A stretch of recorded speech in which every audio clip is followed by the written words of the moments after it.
এই ঘরে আসার পর থেকে যেহেতু ঝাঁটা ছিল না, ঘরটা একদমই ঝাঁট দিতে পারেনি, তাই কাল রাতের বেলায় ঝাঁটাটা এনেছিল। সেই কারণে সকালে উঠেই আগে ঘরটা কিন্তু ভালো করে ঝাঁট দিয়ে নিচ্ছি। যেহেতু একদম নতুন ঝাঁটা, সেই কারণে ঝাঁটার মধ্যে থেকে কিন্তু এই নোংরাগুলো বেরোচ্ছে। 2-3 দিন এরকম বেরোবে, তারপরে আবার ঠিক হয়ে যাবে। ওইদিকে কিন্তু এখনো ঘুমাচ্ছে বলাটা ভুল, ও সকালে একবার উঠেছিল, তখন প্রায় 6টা বাজে, আমাকে ডেকেছিল, আমি উঠিনি। তারপরে ও দেখো আবার ঘুমিয়ে পড়েছে। ঘরটা যেহেতু অনেকটাই বড়, ঝাঁট দিতে কিন্তু অনেকটা সময় লেগে যায়। ঝাঁট দিয়ে আর বাইরে ফেলতে পারি না, যেহেতু আমরা দোতলায় থাকি, সেই কারণে নোংরাগুলো একটা প্যাকেটের মধ্যে তুলে নিয়েছি, যেটা বাইরে বেরোনোর সময় ফেলে দেওয়া হবে। ঝাঁট দেওয়া হয়ে গেছে, এবার দরজায় একটু জল ছিটিয়ে দেবো। আজ একটু বেলা করে ডিউটি যাবে, সেই কারণে এখনো ঘুমাচ্ছে। তাই ওকে আমি বলেছিলাম একটু বাজারে যেতে, যেহেতু ওকে বাজারে যেতে হবে, সেই কারণে এখন না উঠলে হবেই না। তাই ওকে আবার একটু ডেকে দিচ্ছিলাম। আর ওকে ডাকার পর দেখো ঘড়িতে আবার একটু টাইম দেখে আবার কিন্তু ঘুমিয়ে পড়েছে। ভাবছি ও বাজার থেকে ঘুরে আসলে রান্নাটা আজকে তাড়াতাড়ি চাপিয়ে দেবো, নাহলে রোজ রোজ রান্না করতে করতে না অনেকটা বেলা হয়ে যায়। কারণ একটা ওভেনে রান্না করতে কিন্তু সময় একটু বেশি লাগে। জানো তো, ঘরে ভীষণ পিঁপড়ে হয়েছে, আর পিঁপড়ের জন্য না ঠিক করে ঘুমাতেও পারি না। সব সময় বিছানার উপর জামা কাপড়ে কিন্তু পিঁপড়ে থাকে, সেই কারণে ওকে বলেছিলাম একটা পিঁপড়ে মারা চক মনে করে কাল রাতের বেলা চকটা এনেছে। আর এই জানলাটায় না ভীষণ পরিমাণে পিঁপড়ে, চক দিয়ে আগে জানলাটায় ভালো করে দাগিয়ে নিলাম। এরপর চারিপাশের দেয়ালে কিন্তু চক দিয়ে ভালো করে দাগিয়ে নিচ্ছি, কারণ এইসব জায়গা থেকে পিঁপড়েগুলো আসে। আসলে এখন বৃষ্টি তো প্রায় হচ্ছে, সেই কারণে পিঁপড়ের এত উৎপাত।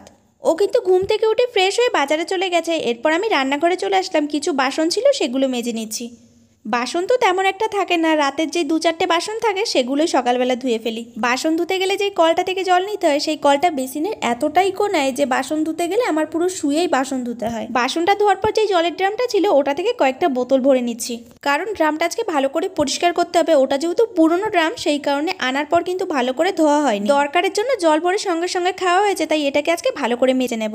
এটা কিন্তু আমার খুব একটা সবসময় দরকার হয় না, তার সত্ত্বেও রেখেছি যদি কখনো দরকার হয়, কারণ আমি এতগুলোই বোতল ভরে রাখি যে বোতলের জল দিয়ে আমার খাওয়া রান্না করা সবকিছুই হয়ে যায়। দেখো, এটা ধোয়ার মতন কিন্তু আমার বাইরে তেমন জায়গায় নেই, তাই এটা কিন্তু বাথরুমের সামনে বসেই পরিষ্কার করছি।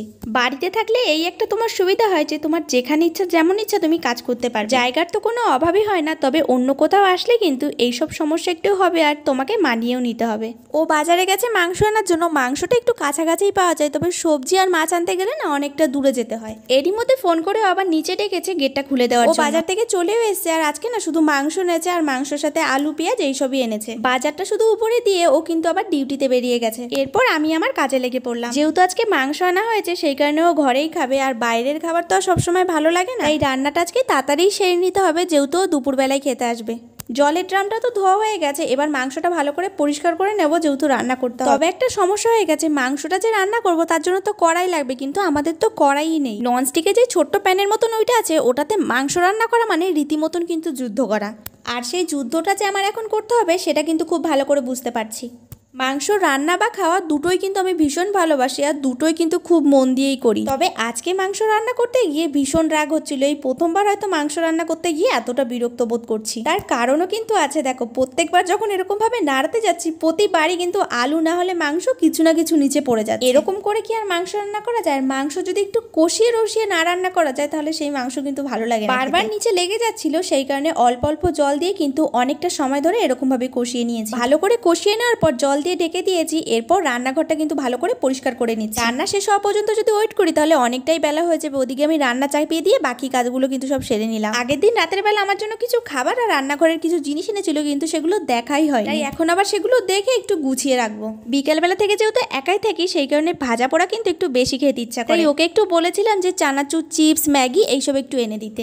এইসব করতে করতে ওইদিকে তরকারিটা কিন্তু হয়ে গেছে। এবার ভাতটা বসিয়ে দেবো। ভাত হতে খুব একটা সময় লাগে না, সেই কারণে কিন্তু অতটা চিন্তাও করি না। এই চালের কিন্তু একটা সুবিধা আছে যে ফুটতে খুব একটা সময় লাগে না, তবে খেতে তেমন একটা ভালো না। আসলে আমরা তো এতদিন সেদ্ধ চাল খেয়ে এসেছি, সেই কারণে এই চালটা কিন্তু আমাদের ভালো লাগে না। কিছুদিন খেতে খেতে হয়তো আবার অভ্যাসও হয়ে যেতে পারে। এই হাঁড়িটা যখন প্রথম এনেছিলাম, তখন ভেবেছিলাম দুজনের ভাত হয়তো এই হাঁড়িতে ধরবে না। এখন দেখছি এই হাঁড়ি ভরে যদি পুরো ভাত রান্না করি, তাহলে দুজন খেয়ে কিন্তু আরো অনেক ভাত বেঁচে থাকে।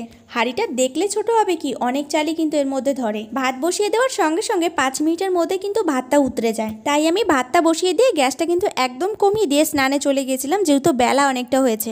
ওর আসারও কিন্তু সময় হয়ে গেছে। আর আমাদের কিন্তু বেশিরভাগ একটা তরকারি রান্না করা হয়। যখনই ভাবি যে আরেকটা কিছু করব তখন দেখি আর সময়ই থাকে না। সিঙ্গেল ওভেন নিলে কিন্তু এই একটা সমস্যা, যদি কয়েক পদে রান্না করতে হয় তাহলে কিন্তু হাতে সময় নিয়ে রান্নাঘরে ঢুকতে হবে। এবার থেকে ভাবছি যখনই ভাববো যে 2-3 রকমের রান্না করব তখন একটু হাতে সময় নিয়েই রান্নাঘরে আসবো। দেখো ভাত চাপিয়ে দিয়ে স্নান করতে গেছিলাম, এসে দেখছি ভাতটা কিন্তু হয়ে গেছে। এবার ভাতটা নামিয়ে কিন্তু উপর দিয়ে দেবো। এই ছোট হাঁড়ি উপর দিতেও যে কত ঝামেলা, যে কিরকম ভাবে উপর দেবো সেটাই বুঝতে পারি। শেষমেশ দেখো হাঁড়িটা ধরে কিন্তু এরকম উল্টে রেখে দিয়েছি, এতেও কিন্তু ফ্যানটা পুরো ঝরে যাবে।